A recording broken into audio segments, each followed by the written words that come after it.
Lumati, higit kanino man, alam mo, sa lahat ng hanay na hawak ko, 10 section, sa 2 section lang ako merong problema sa inyo dahil lagi tayong naaabutan ng wala kayong pasok. Yan ang sinasabi ko eh.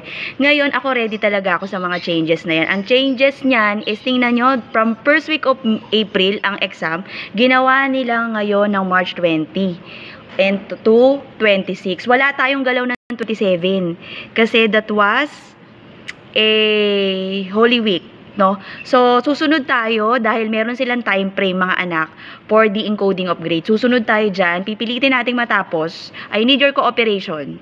Wala. Nagsaya kayo eh. No? Oh, I have the material na. Yung kabilang section, nagtrabaho kami. Kaya, isi-share nila yung material sa inyo na tinabaho namin kahapon. Ngayon po yan. And next po, yung coverage po ng exam saan magsisimula at matatapos. Yun po ang kailangan ko i-accomplish. For your presentation, kasi gigradean po kayo dyan.